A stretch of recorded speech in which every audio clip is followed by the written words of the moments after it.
I think sa tagal po na investigation, alam na rin po ng committee po, especially chaired by our Madam Chairman, who's really at the back of everything po.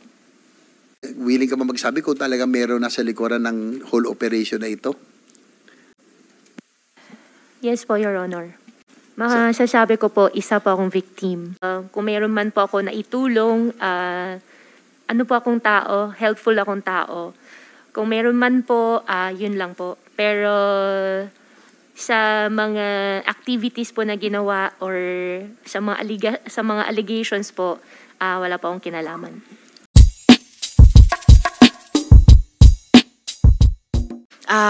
At this point, itatawag ko na si Senator JV para sa kanilang mga tanong. You have the floor. Thank you, Madam Chair. Just like to ask first Mr. Tony Yang. No? Tony Yang, nakaintindi ka naman Tagalog, no? Or Tagalog ba? Di ka iso Chongwon o Philippine? Mr. Yang, tinanong po kayo ni Senator JV in Mandarin ba? Minandarin ko yun kasi baka In hindi Mandarin. makaintindi kaya minandarin ko na. Pipigain ko na yung natitirang Mandarin. Hindi rin kayo marunong mag-Mandarin? Chongwon. Chongwon. Oh. Ni siya Philippine rin ba? Chongkoran man? Ah, Are you Chinese or Filipino? 我是中国人，但是中国人我来这边也20几年了，自己一直。 So ang ano niya, Madam Chair, that he is Chinese, inamin naman po niya. Do you have any, pwede na ipakitranslate po, do you have any participation in Farmally? No? O Niyo, Chanche Zai Farmally ma? 他说什么？ Tama? Mandarin pa rin po yun, Mr. Yang. 我听不 Pakiulit, Miss Caroline. 听不大清楚。他在问你，你有参与这个 Farmally 公司吗 什么Farmally 公司？Farmally 公司你有参与吗没有没有。 ？No。 Mayo. Okay, wala daw. Do you have any participation in Pogo? Niyo Chanchay Pogo ma? 他说 Do 什么 you？have participation? Sige. 有没有参与博彩公司吗？没有没有。 Mayo din. Mayo din. Wala din daw. Okay. Kilala ba niya si Wei Xionglim? Wei Xionglim? 您认识韦兄林先生吗？韦雄林名字，这个名字我不认识，要看相片才知道。 I don't know this name. Maybe I need to check the photo so that I can confirm. Wei Xionglim. Senator JV, pinakita namin kanina yung letrato ni Wei Xionglim kay Mr. Yang at sinabi niya na nare-recognize niya yung tao. Or Alan Lim or Jeffrey Lim. Yes, alias. pakita natin ulit yung photo. Yes, Go ahead, Secretary. Senator JV. Wei Xionglim ay nephew po, Madam Chair, of Tony and Michael Yang. And he was arrested in 2003 in Tansa, Cavite for 1,000 kilograms no, ng drugs no, sa drug lab. So 1,000 kilograms, Madam Chair. Medyo malaki-laki rin po yun. So yung inaano ko lang dito, si Tony Yang and Michael Yang, connected din po dito kay kanyang nephew, connected po sa isang who's a known drug lord because ano siya 1,000 big time po siya no 1,000 kilograms sen ba to medyo malaki-laki nun no mabig 1,000 kilograms 1 ton yes 1 ton drug lab.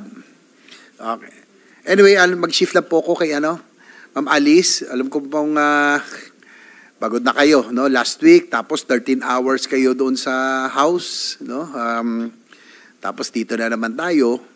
Pero siguro interesado lang ako sa inyo ulit sa pagpasok sa inyong political career, paano ka nagsimula bilang mayor. Sabi mo nga, lumaki kayo sa Tarlac. Sino po ang nagsuporta sa inyo, no? I understand si former Mayor Feliciano, siya po ang tumulong sa inyo. Opo, Mr. Chair, sa mga leaders, sa mga ibang tao po, siya pa yung tumulong. Bali mga leaders niya, nung tumakbo ka dahil baguhan ka, no, ay pinrovide niya yung mga leaders niya sa iyo.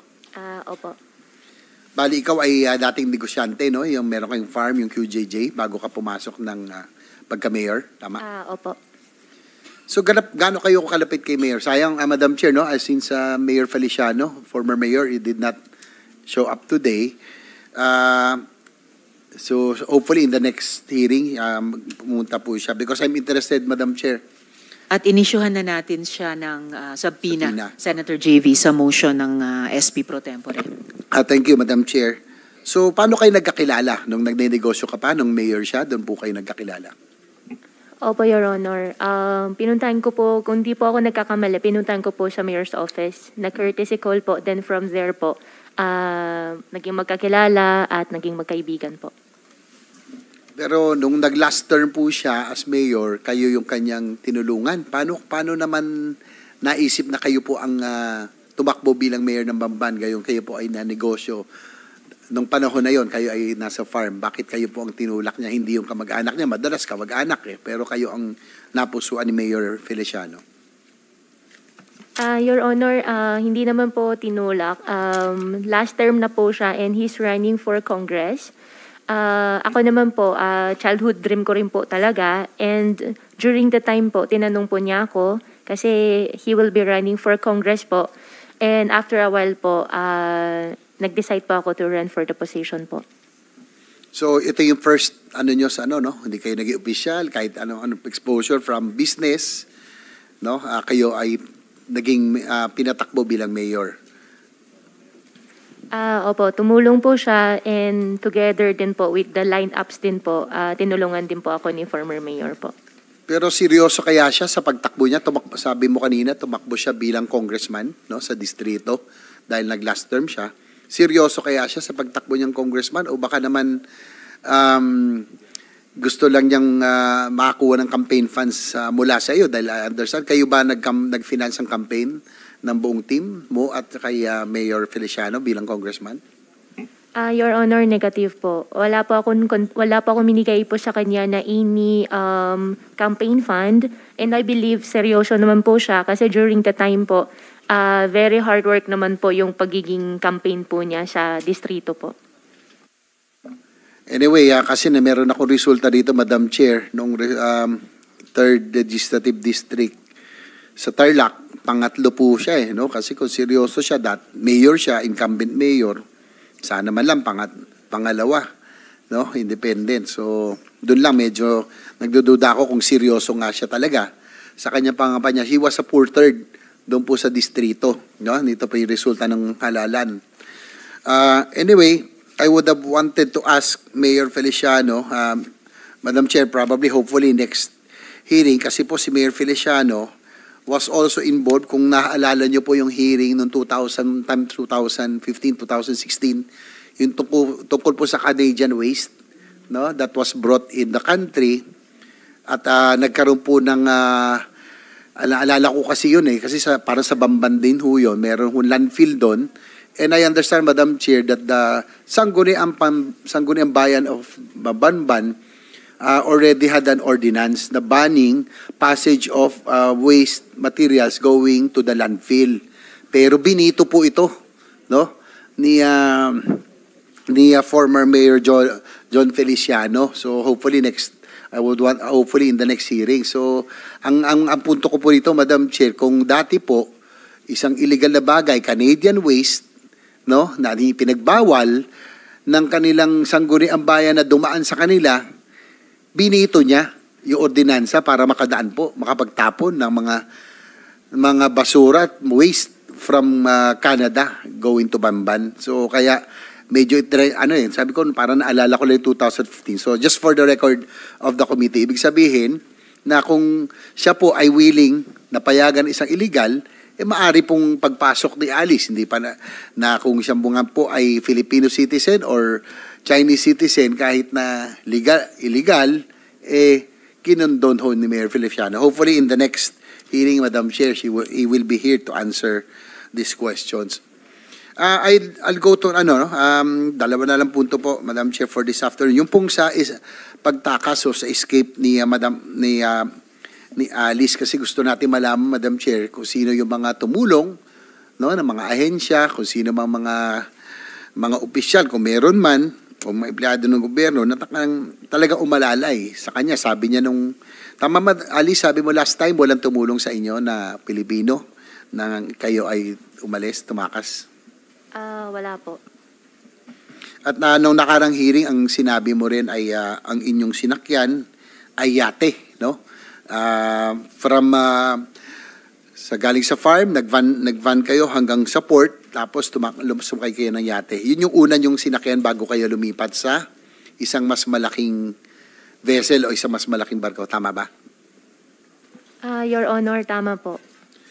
Naalala mo ba kung yung pong ilang beses natatakanan yung passport nung pagdating nyo po ron sa Shan Bien na hanggang pumunta kayo na Singapore hanggang Indonesia? Maalala mo kung ilang beses natatakan yung passport? Your Honor, I have pending case po with immigration po. I invoke my right against self-incrimination po. Sige, move on tayo. Yung pong vessel, yung inyong sinakyan na yate, total hindi naman siguro ito kasama, natandaan mo pa kung yung bandera nito ay Pilipinas o ibang bansa? Kasi sabi mo kanina hindi Pilipino ang mga tumulong sa iyo. So gusto ko malaman kung yung yating ito ay Philippine flag vessel or a foreign flag vessel. Ano naalala mo yung bandera? Your Honor, doon sa yacht po, wala po ako nakitang flag po. Hindi mo na nakita? Opo. Madam Chair, siguro Marina, may Marina ba dito? Anybody from Marina? Walang Marina? Parang kanina nandito.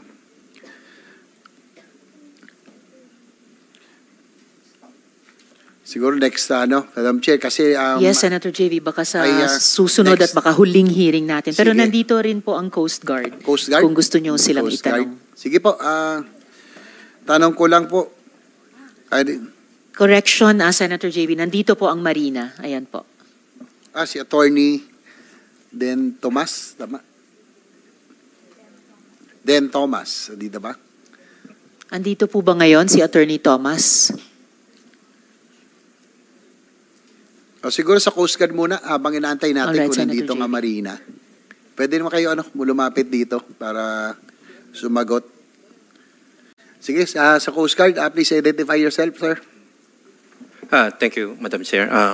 Attorney Captain Oliver Tanseco, Philippine Coast Guard po. Captain Tanseco. Oo, Yes, kasi sana tatanungin ko yung Marina dito because kasi ang ayon sa salaysay ni Alice Go, ang ginamit nila ay yate, no? Kung halimbawa, kasi I receive information, Madam Chair, that most of the yachts in the country, mga luxury yachts, karamihan, ay hindi po nakarehistro as Philippine vessel. Most of them are, ang tawag sa kanila ay visiting yacht, no? Pero talagang, ang pagmamayari po nila ay mga Pilipino rin. So ang tanong ko lang sa ating Coast Guard, kung gano'n halimbawa, meron tayong suspicion na ginamit po yun, mas halimbawa foreign flag vessel, mas hindi nyo, o Philippine flag vessel, may pagkakaiba ba yun kung sa inyo pong pagmamonitor? Halimbawa po, si Alice Go, meron hong, anong tawag doon, naka-red flag sa inyo, under watch. May pag-difference ba kung foreign or Philippine flag vessel ang tingin nyo na pwede nilang gamitin? Madam Chair. Under the Philippine Coast Guard Law, our present law, Republic Act 9993, wala pong exemption doon. All merchant vessel. Ang exemption lamang po dyan are warship or vessels of a foreign state. So lahat po yan under sa inspection po ng Philippine Coast Guard. Yung question nyo po, Madam Chair, Sir, Senator, Sir, yung ano ang inspection po namin, mas heavy po tayo on foreign vessels coming into the country because of our commitment to international convention or regulation, one of which is the ISPS code. Isa po yan, bilang port state control po ang Philippine Coast Guard, we do ensure that the vessel is seaworthy, that the vessel has proper crew and equipment to ensure safe yung voyage. Yung pong tanong nyo on the possibility, the Philippine Coast Guard has come up with a report tungkol po dung possible route na ginamit po nila and would like to submit it sa executive sessions na naman po because there are some national security implications po. But I can state, Your Honor, that we do have report. We can monitor the in and out of vessels in the country. We do have a mode of identifying vessels, particularly on the time period mentioned by the witness, Your Honor. And likewise, Senator JV, if I may, salamat para doon, Captain Tanseco, yung sagot nyo kay Senator JV, and we will schedule that executive session, or at the very least, presentation po ng Coast Guard sa members of the committee at the most available common time. Salamat. Likewise, Madam Chair, take advantage of that no, sa executive session if you can submit. Kasi alam ko, tama, meron kayo tinatawag, nabanggit ko noon, yung AIS. No? Each vessel are equipped with AIS, yung automatic identification system, na dapat alam natin saan siya rehistrado at anong make ng vessel. No? I'm sure you can monitor that. Probably all the vessels that passed no, from yung sa Mindanao going to Yes, sir. Sabah, sana po ma-submit nyo sa committee. Madam Chair, if I may. Yes po, yung pong sinasabi ng ating good senator about AIS, that's a requirement for commercial vessels. May limitation po yun. Pagka pa passengers, 300 gross ton, meaning yung size niya po. Pagka naman po commercial, meaning cargo po yan, it's 500. In addition to AIS, kasi pwede rin pong i-switch off yan. Pwede, of course, subject sila to verification, to inspection, but meron po kaming tinatawag na intelligence method po namin. If I can name po yung ating system, ito po yung tinatawag nating DBD, Delta Victor Delta. Ito po yung dark vessel detection po natin, the capability that we do have right now, Your Honor. Thank you for that, Captain. No?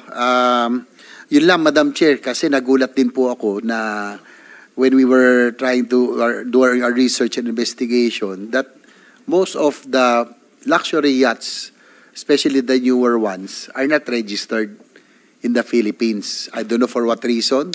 Probably to evade or not to pay taxes and duties. So yung karamihan po ng mga bagong yate ngayon dito na dumadaong, ang sinasabi, kaya gusto ko sana matanong yung Marina, bakit po pinapayagan na visiting yacht ang classification sa kanila, gayong dito na po sila base. So probably that is another point, but I think we can dig deeper. Baka pwede hong nagamit itong mga local yachts, pero sila po ay foreign flag, no? Pero talagang pag-aari po ng mga Pilipino. Nakakalungkot, Madam Chair, kasi talagang may kaya, can afford na magyate, mukhang sila pa yung hindi nagbabayad ng buwis. Kaya po, hinahayaan na lang nilang sila for visiting o foreign flag vessel. So, yun po. Hintayin na po natin Marina in the next hearing. Last but, siguro itong huli na lang po si take advantage, dito na rin po si Ma'am Alice, no? Siguro, we will have an executive session probably before we wrap up, no? Ito pong hearing na ito, kasi sabi nga kanina, bugbog na kayo, pagod ka na, no? Hindi nga 12 hours sa Kongreso dito, ilang oras. Siyempre, siguro naawaan sa sarili mo, pero siguro dapat maawa rin tayo doon sa mga naging biktima ng Pogo. Ikaw ba ay mastermind o willing ka ba magsabi kung talaga meron nasa likuran ng whole operation na ito? Your Honor, hindi pa ako mastermind. Masasabi ko po, isa pa akong victim. Victim. So, ikaw ay biktima.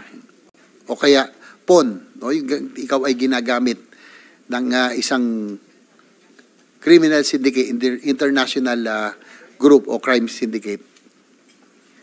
Your Honor, hindi naman po siya ginamit. If ever po, kung mayroon man po ako na itulong, ano po akong tao, helpful akong tao. Kung mayroon man po, yun lang po. Pero sa mga activities po na ginawa or sa mga allegations po, wala po akong kinalaman.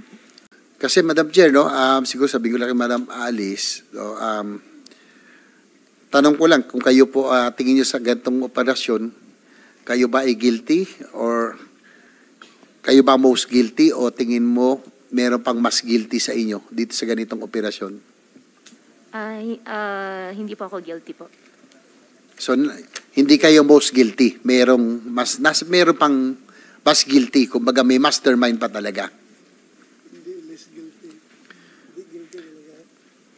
Sige po. Go, Ping. Your Honor, I think sa tagal po na investigation, alam na rin po ng committee po, especially chaired by our Madam Chairman, who's really at the back of everything po.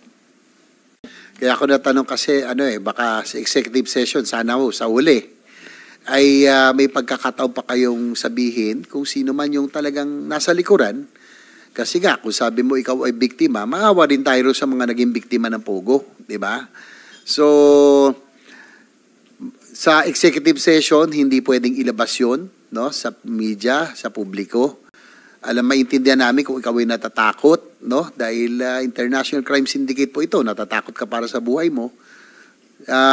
Para din mabawasan siguro yung kasalanan mo kung sakasakali sa executive session ay willing ka bang sabihin kung sino yung most guilty na sinasabi mo?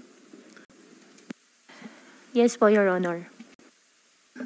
Madam Chair, so I wrap up. So I'm expecting that Ms. Alice Go will divulge the real masterminds of the operation of this International Crime Syndicate, and we'll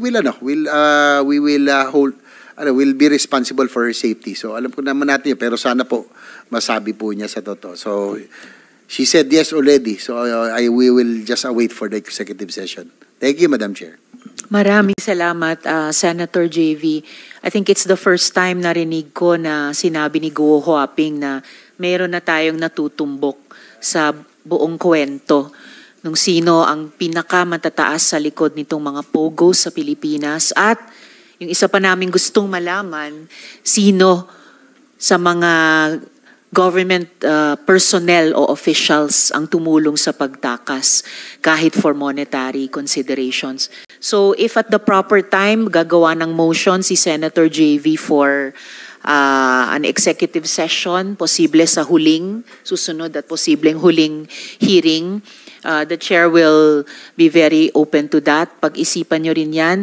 Huaping, maghingi ka ng payo sa iyong mga abogado para kung gagawin natin yung prosesong iyon, make the most use of it. Don't waste the time, don't waste the opportunity, but yes, make Madam the Chair, most use of it. thank you for that. Senator JV. I will also, the proper time, make the motion for an executive session. And given the fact that Ms. Alice Goat just now, ngayon lang niya sinabi na talagang sasabihin niya, naawa na rin kami sa inyo. Bugbog ka na, 13 hours, no? Nakakapagod din emotionally. So sana para sa mga biktima, biktima ka, lalo sa mga naging biktima, sabihin mo na rin, no, sa executive session. Thank you, Madam Chair.